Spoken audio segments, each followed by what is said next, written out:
Assalamualaikum warahmatullahi wabarakatuh. Salam sejahtera untuk kita semua.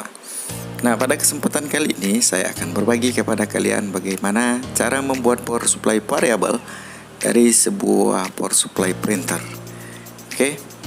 Jadi setelah kita variable, jadi power supply mini kecil ini bisa berfungsi banyak ya.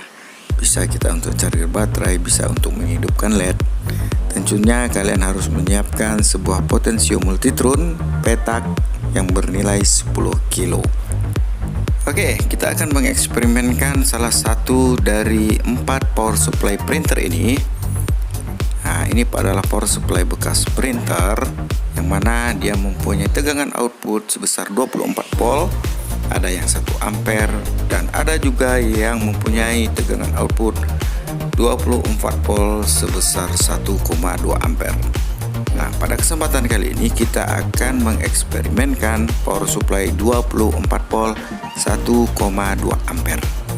Ini nanti akan kita fungsikan sebagai untuk menghidupkan LED, juga bisa menghidupkan untuk mencharger baterai 1S sampai ke 3S bahkan 4S ya. Nanti akan kita coba.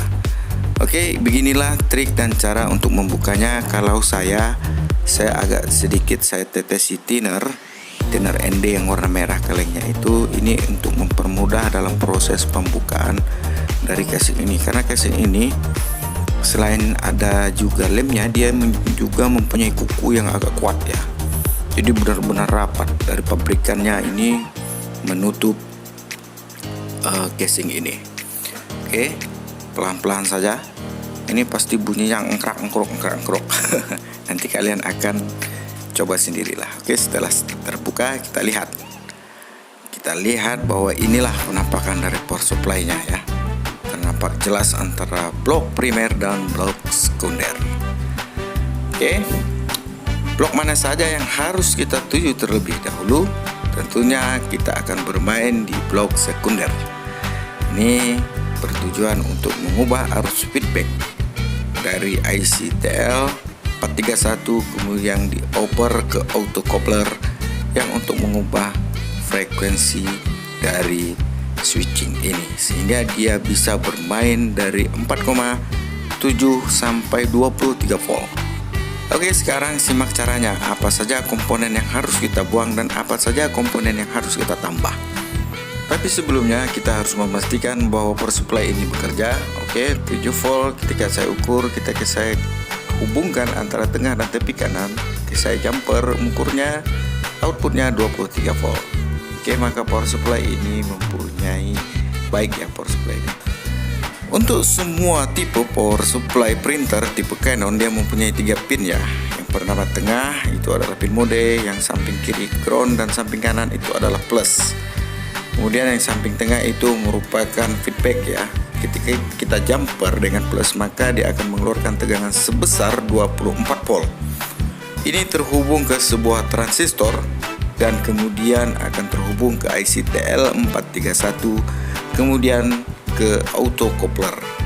Nah, ini bisa kita lihat dari sebaliknya, dari sebalik papan board dari power supply ini kawan. Oke. Kita lihat bahwa nampak jelas bahwa itu memang adalah sebuah IC yang mana IC itu mempunyai kode TL431 yang akan memberikan umpan signal kepada auto coupler, yang mana fungsi auto coupler inilah yang akan memberikan signal kerja frekuensi perintah atau frekuensi tinggi ataupun frekuensi sedang sehingga power supply switching ini akan bermain tegangannya.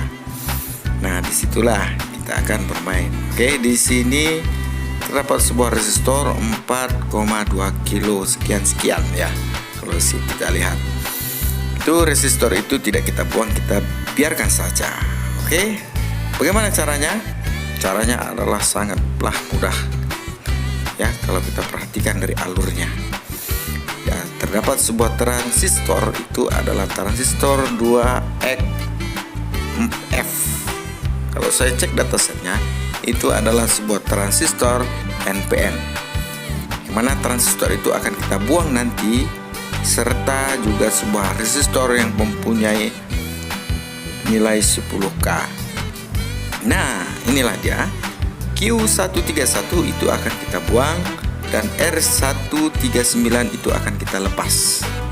110.3 akan kita gantikan dengan sebuah potensio multitron senilai 10K. Oke, ini pasti banyak kalian temukan di toko terdekat di kota Anda. Oke, proses ini pelepasan SMD ya. Ini R139 akan kita lepas, nilainya 10 kilo, dan juga sebuah transistor 131 ini akan kita lepas. Oke, kalian perhatikan, ini benar-benar saya lepas ya. Saya copot. Kalian kasih timah dulu untuk memancing agar timahnya mudah meleleh. Pelepasannya seperti ini kalau saya. Kalau kalian masing-masing dengan trik dan tekniknya. Yang penting judulnya terlepas komponen ini dengan aman ya. Oke, setelah terlepas maka ada yang akan kita jumper ya. Kemudian antara Q1 itu dan R139 itu akan nanti kita jumper dengan sebuah potensiometer. Kalau R139 kita gantikan posisinya dengan sebuah potensio. Kalau Q131 atau transistor tadi itu antara basis dan kolektor itu akan kita jumper. Kalian perhatikan saja langkah dan caranya. Saya akan menjumpernya.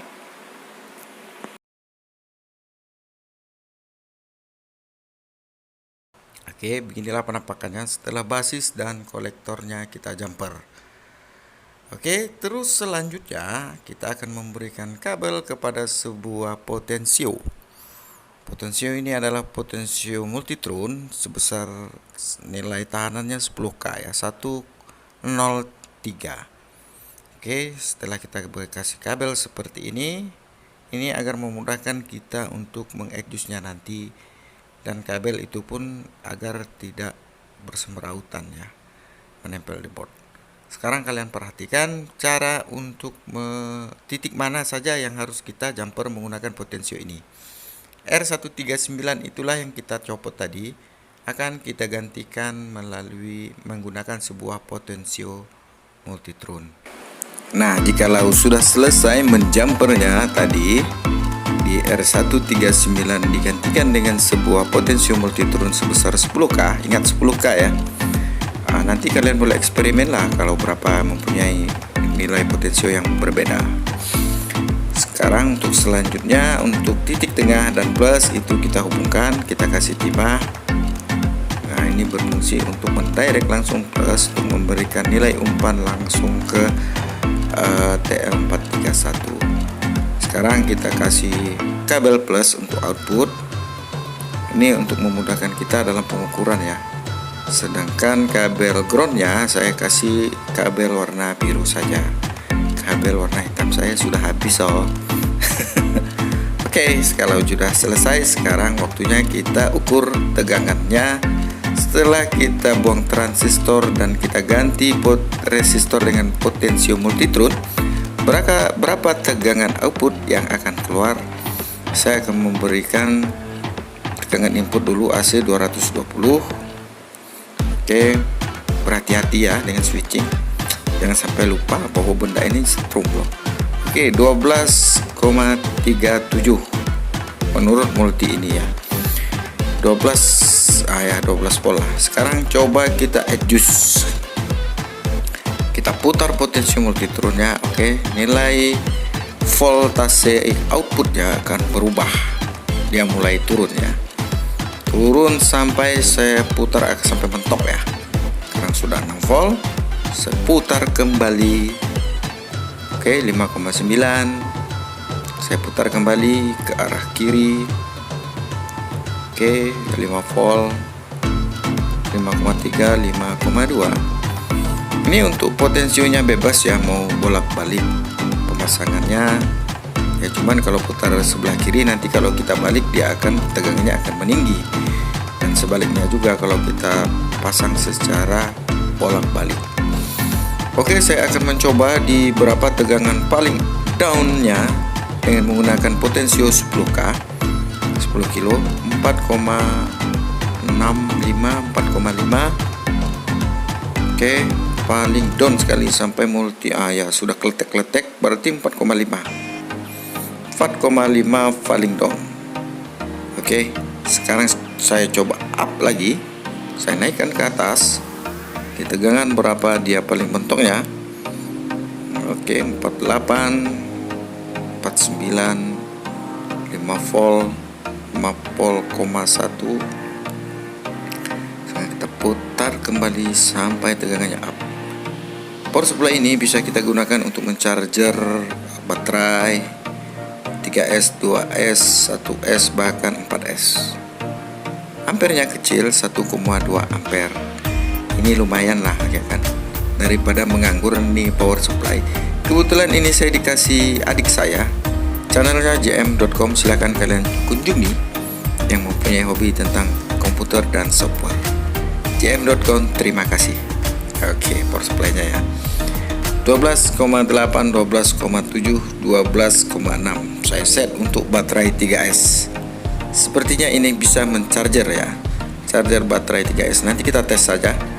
Kalau 4S berarti di 16,8 atau 17 volt ya. Sekarang kita set ya.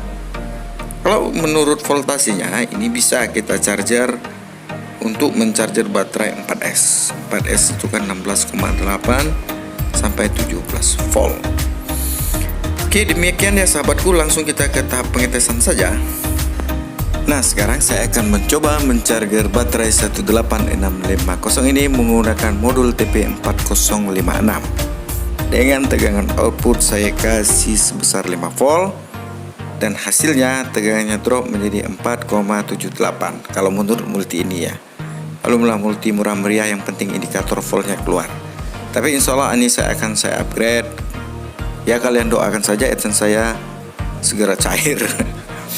Oke ya, sekarang 4,75. Sepertinya mengisi memang. Untuk melihat mengisi ataupun tidaknya, kita harus melihat arus yang masuk ke ini. Apakah ada arus yang ditariknya? Nanti kita tes menggunakan multimeter dengan penggunaan arus.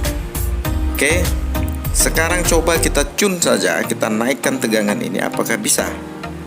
Ya, kita ambil potensium multitrunnya, kemudian kita adjust ya tegangannya di situ. Dan hasilnya power supply ini masih mau menaik tegangannya di 5,1 dan 5,2. Tapi kalau saya biarkan saja ya, murni di 5 volt, kemudian dia mau drop lah. Nanti setelah baterai penuh dia akan kembali 5 volt, itu akan lebih baik kawan. Oke, terus selanjutnya kita akan mengecek pada tegangan di 12,6. Saya akan mencoba mencarger baterai 3S dengan berapa paralel itu, nanti kita lihat saja baterainya. Saya set di 12,6 terlebih dahulu. Kemudian terus selanjutnya saya mengecek tegangan dari baterai ini. Jadi outputnya itu sebesar 12,3 volt. Sedikit ya, kurang 3 volt, sudah mau 12,6. And then kemudian saya coba charger kan, saya colokkan dari power supply ini ke baterai. Oke, 12,6.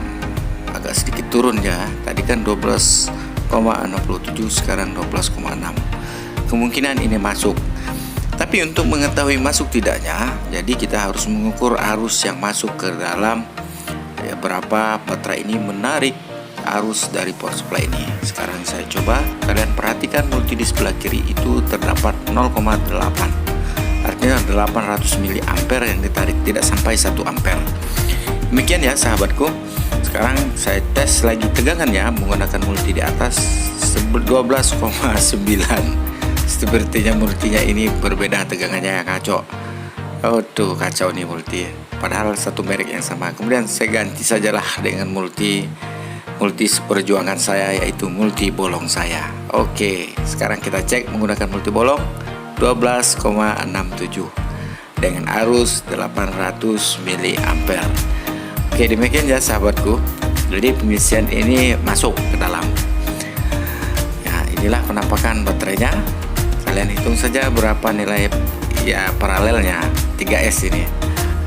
Terus selanjutnya saya akan mencoba mencarger dari baterai pompa semprot sawah saya sebesar 4S ini ya. 4S berarti 16,8. BMS ini kalau di charger agak sedikit rewel ya dia.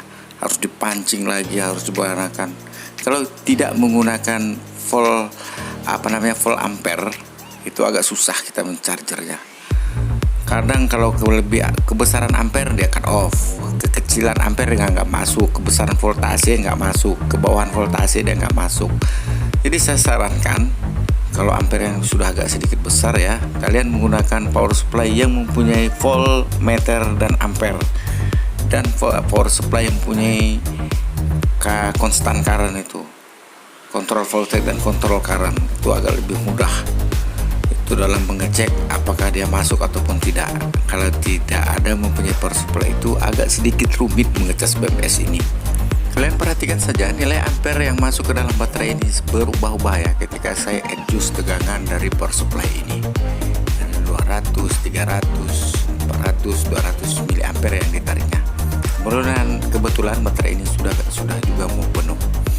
Oke, demikian ya sahabatku, untuk 4S dia juga bisa dan masuk di tegangan bukan tegangan, di ampere 200 sampai 390 mA, tidak sampai 500 setengah ampere ya.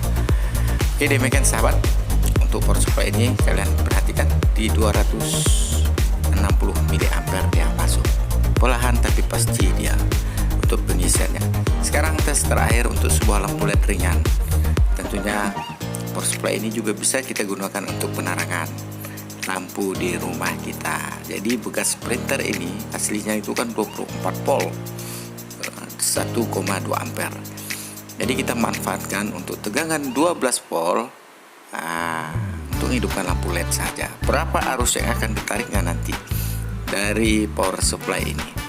Oke, sekarang saya set dulu ke 12 ya, 12 volt. Oke, terlalu sensitif jadinya kalau sudah tegangan tinggi. Nanti kalau ingin yang tegangan tinggi lebih mudah di-adjust, kalian balikan saja pemasangan potensiometernya. Maka di tegangan rendah dia yang akan lebih sensitif. Oke, sekarang kita tes arusnya yang masuk sekitar 670